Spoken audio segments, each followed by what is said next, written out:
Ya, dan untuk membahas lebih dalam terkait dengan digitalisasi di Indonesia serta urgensinya, seperti apa sebenarnya yang sudah dijanjikan sebelumnya juga, kami akan membahasnya bersama dengan Bapak Wahyu Hidayat, Komisaris Utama PT Global Sukses Tbk Toran System, dan juga Bapak Kemal Sudiro, Direktur Keuangan dan juga Manajemen Risiko Perum Perhutani. Pak Kemal, Pak Wahyu, selamat sore, apa kabar Selamat sore. Bapak-Bapak? Baik. Selamat sore, baik sekali. Ya, semoga sehat selalu tentunya Pak Kemal dan juga Pak Wahyu. Ini berbicara soal digitalisasi, saya mau ke Pak Wahyu terlebih dahulu. Sebenarnya kalau kita lihat bagaimana Pak untuk perkembangan dari bisnis ERP software di perusahaan Anda di era ekonomi digital saat ini? Oke, saya kebetulan dari PT Global Sukses Solusi dengan produknya Run System, ERP Run System. Pada dasarnya perkembangan kami cukup bagus gitu ya. Mengapa begini demikian? Karena dari sejak kita muncul kepada IPO tahun 2021, kita sudah dipakai oleh kurang lebih 50 perusahaan menengah besar dan 9.000 lebih dari perusahaan UMKM. Nah, perkembangan ini cukup bagus kalau dibandingkan dengan tahun 2021. Jadi untuk UMKM misalnya tumbuhnya 33 kali gitu. Jadi itulah pertumbuhan yang kita rasakan saat ini dan kemungkinan besar untuk kedepannya masih jauh lebih besar lagi. Kenapa demikian? Karena kita tahu di Indonesia ada lebih dari mungkin 60 juta UMKM dan lebih daripada 50.000 perusahaan menengah dan besar. Dan itulah potensi yang kami bisa raih untuk kita bisa mencapai pertumbuhan yang lebih baik lagi. Begitu besar juga potensi tentunya. Potensi, ya. Marketnya juga masih cukup besar, masih tersedia, itu yang menjadi opportunity bagi Run System tentunya untuk bisa mengambil posisi di era digitalisasi ini. Saya mau ke Pak Kemal. Pak Kemal, kalau kita melihat tentunya dari sisi digitalisasi ekonomi di Indonesia saat ini, dari institusi Anda seperti apa melihatnya? Baik, jadi seperti tadi disampaikan, kebetulan kami juga pakai Run System, ya ERP, dan memang ini rasanya untuk zaman sekarang sudah menjadi mutlak gitu ya, bahwa memang harus, terutama di industri kami. Di perhutani ini kami mengelola hutan di Pulau Jawa dan di luar Pulau Jawa. Luasnya itu 3,6 juta hektar, 1,2 juta itu ada di luar Pulau Jawa, dan khususnya perhutani kami mengawasi yang di Pulau Jawa, sekitar 2,4 juta hektar. Slogan kami adalah kami menganut 3P, yaitu people, planet, dan profit. Sehingga rasanya kalau di-manage secara manual gitu ya, rasanya teramat sulit. Dan sudah menjadi aim kami sejak 2019, artinya masuk di 5 years planning kami untuk menerapkan digitalisasi tadi. Tadi disebutkan 4.0, ya, jadi kalau saya menyebut ke teman-teman itu 1.0 itu memang digitalisasi, tapi hanya mendigitalisasi. Yang kedua itu angka itu setelah masuk bisa dianalisa untuk dijadikan masukan untuk predict better business. Ya. Karena menurut kami itu untuk yang namanya bisnis itu, menaikkan bisnis itu streamline cuma dua, untuk menaikkan revenue dan mengurangi cost dari perbaikan proses. Nah, ini hanya bisa dianalisa jika kami mempunyai data yang mumpuni untuk selalu belajar memperbaiki. ERP adalah satu tool yang kami pakai, dan digitalisasi 2.0 kami pelajari, 3-nya itu menjadikan hasil. Ya, kami alhamdulillah 3 tahun terakhir kemarin ini bisnisnya naik terus berkat digitalisasi tersebut dan perbaikan prosesnya sebenarnya di dalamnya. Dan rasanya kemarin itu di era pandemi kita belajar banyak di situ secara perbaikan prosesnya. Kita dipaksa ininya. Nah, jadi tadi kita mempelajari yang kita lagi go ke 4.0 yaitu prediksi dari AI-nya mungkin kalau bisa, tapi kami masih membutuhkan banyak data terus untuk perbaikannya, terutama dengan dinamika perubahan bisnis sekarang yang ada. Platformnya kan berubah nih kemarin ini. Jadi dalam mengelola 2,4 juta hektar yang Pulau Jawa rasanya tanpa teknologi akan sulit. Ditambah pegawai kami juga tidak sedikit, 18 ribuan. Sekitar 18 ribuan itu yang organik di kami.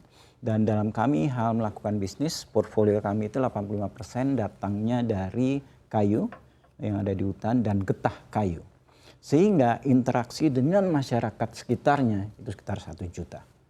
ya, angka yang sangat banyak, sehingga kalau kami tidak memakai digitalisasi atau teknologi rasanya sih susah. Oke, bicara digitalisasi dan teknologi begitu ya Pak Kemal, ini ya seakan-akan mungkin kalau kita berbicara soal pandemi yang sudah kita lalui, bahkan mungkin ada sampai sekarang masih ada walaupun angkanya cukup kecil. Apakah memang selama pandemi dari kacamata Pak Kemal sendiri, khususnya perhutani Pak, ada perubahan proses bisnis yang membuat tentunya harus beradaptasi lebih cepat? Sangat signifikan, dan kalau saya pribadi saya berterima kasih kepada COVID. Karena kemarin itu 2 tahun kita dipaksa. Ya. Ya, jadi kalau mungkin Pak Wahyu dari Run System mengatakan ini, atau Mas Gibran, ini saatnya harus transformasi, ini segala macam, harus saat. Kalau kemarin dipaksa, benar-benar dipaksa. Ya, jadi yang merubah bisnis kami, katakanlah kami ini secara audit angka-angka kami membaik, itu sebenarnya kalau saya ditanya apa sih yang dilakukan di perhutani, sebenarnya salah satunya pemanfaatan digitalisasi teknologi. Betul. Contoh mudah ya, contoh mudah. Ketika sebelum pandemi wacana untuk memanfaatkan teknologi tadi wacana, tapi waktu pandemi kemarin kami dipaksa. Apa dipaksanya? Ketika sebelumnya kami ingin mengontrol ke lapangan, butuh orang banyak untuk ngontrol, Pak. Ya, artinya kalau luasan hutan kami itu ada 57 kph, itu mungkin setingkat kabupaten gitu ya. Rasanya memakan waktu yang banyak ketika nanti berbondong-bondong harus turun ke lapangan, terus ini balik laporannya masih dianalisa manual. Tapi kemarin pas pandemi, ketika tiba-tiba Zoom menjadi muncul. euforia, ya itu kami bisa menekel seketika. Komunikasi ya. Dan teman-teman yang katanya teknologi susah, yang kata jaringan susah, tiba-tiba bisa aja tuh. Ya, yang saya nggak ngeliat umur. Ketika umurnya mereka ini segala macam, ketika mereka zoom-zooman sama kita, ya, dengan data teknologi tadi yang kami punya, analisanya bisa lebih mumpuni. Sehingga namanya pending matters itu dengan tenggat waktu maksimal 1 bulan aja, progresnya kok rasanya kemarin lebih efektif gitu timbang sebelum pandemi. Efisien ya. Itu salah satu. Oke, berarti cukup membantu sebenarnya. Sangat membantu malah ya selama pandemi ini untuk membantu. digitalisasi dan teknologi ini. Tapi kalau dari Pak Wahyu, Pak melihat untuk ERP software dari Run System ini sebenarnya, kalau Anda melihat ini bisa menjadi sebuah solusi begitu Pak bagi perusahaan-perusahaan untuk bisa menjalankan bisnisnya selama pandemi ini dan mungkin juga ke depannya? Gini, ERP sendiri pada dasarnya sebagai solusi boleh dikatakan ya dari bisnis proses panjang, dari mulai procurement katakanlah gitu ya, terus kemudian meningkat kepada inventory, kemudian produksi, kemudian penjualan, distribusi dan lain sebagainya sampai nanti masuk ke keuangan dan bahkan backup dengan human resources management system gitu. Nah ini pada dasarnya pandemi maupun tidak pandemi itu sendiri internally di perusahaan itu dibutuhkan. Harus. Pandemi kebetulan gitu ya, orang susah berkomunikasi secara langsung. Betul. Kan gitu kan ya. Jadi ERP di sini sangat membackup company karena dia datanya sudah lengkap. Traceability-nya mudah gitu ya. Dan kemudian dan insya Allah akurat gitu ya. Jadi manakala kayak Pak Kemal tadi bilang, misalnya di daerahnya begini dan lain sebagainya, datanya sudah ada. Jadi walaupun misalnya menggunakan Zoom, nggak ketemu muka, nggak sebagainya, itu diaksesnya itu lebih mudah gitu. Nah ini yang mungkin sangat dibutuhkan di semua level perusahaan. Apakah itu besar, menengah, dan bahkan mikro. Pada level mereka tentunya. Kalau besar ya mungkin yang lebih complicated gitu. Tapi yang kecil ada yang sederhana. Makanya Run System di sini istilahnya ya, produknya yang gede itu namanya ERP Run System. Tapi di bawah untuk yang kecil kita punya IKAS namanya begitu. Dan produk-produk lainnya yang nanti bisa saya sampaikan begitu.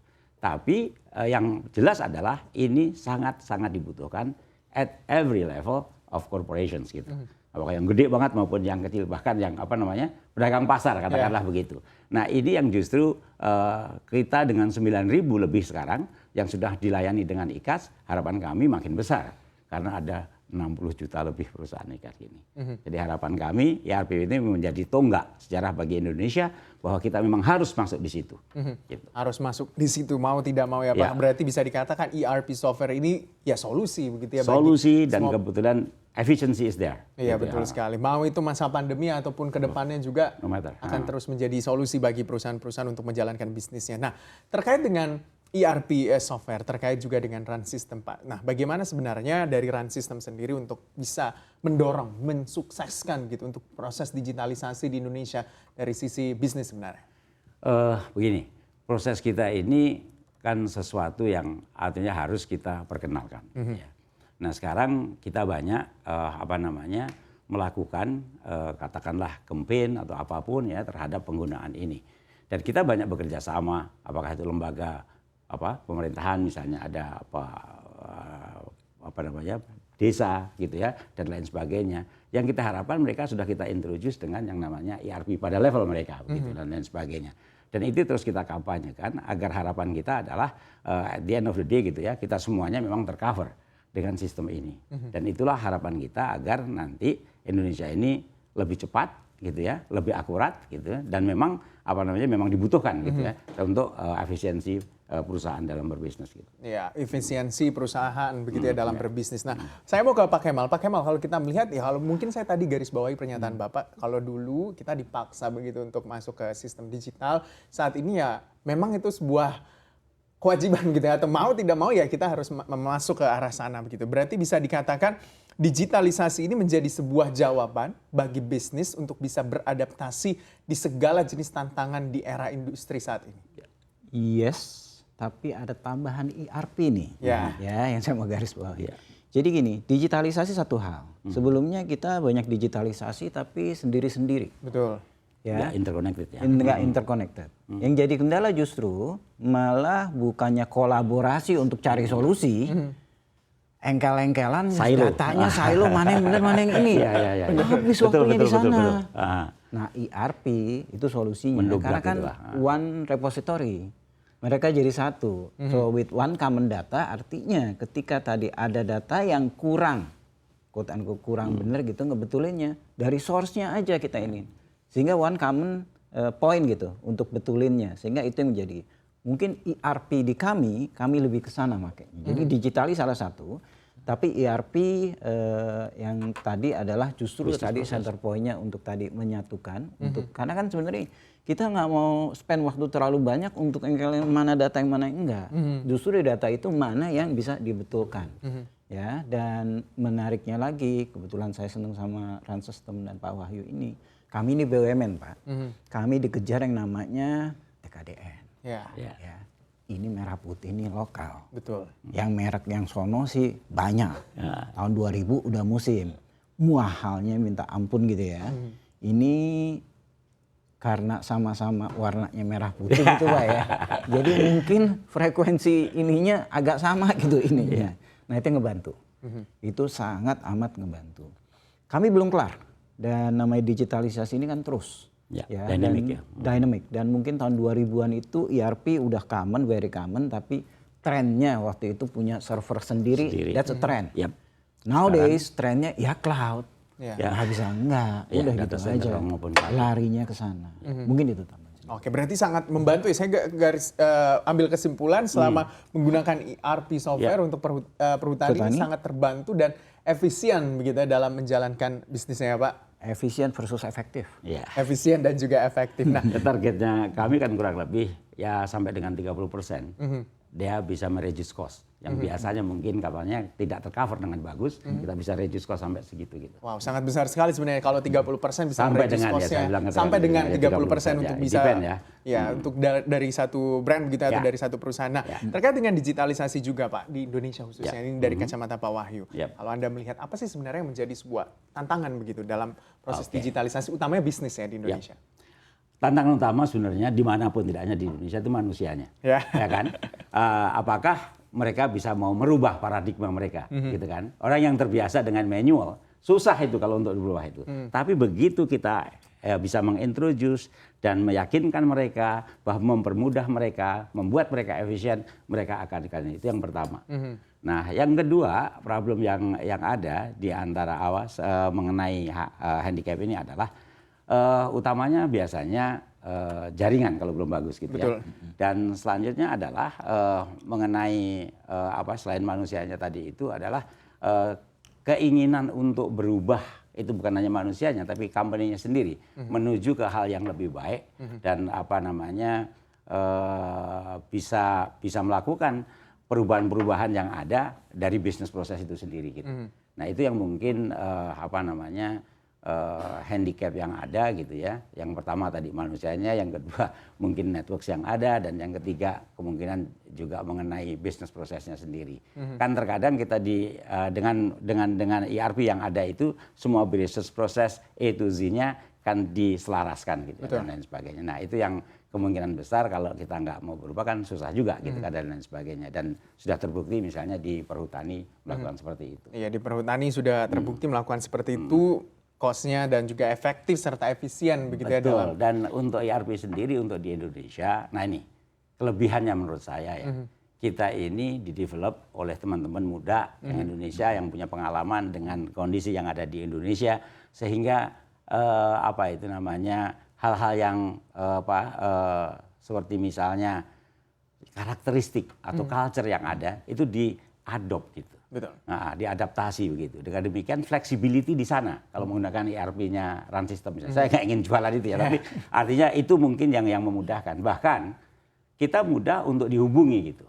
Nggak mudah misalnya produk yang dari luar negeri misalnya kita akan ada perubahan gitu, itu nggak mudah. Pertama mungkin juga karena sebagian besar gap, terus terang saja belum begitu banyak orang Indonesia yang berbahasa Inggris dengan baik, terjadi gap. Kita jangankan bahasa Indonesia, bahasa Jawa pun bisa gitu.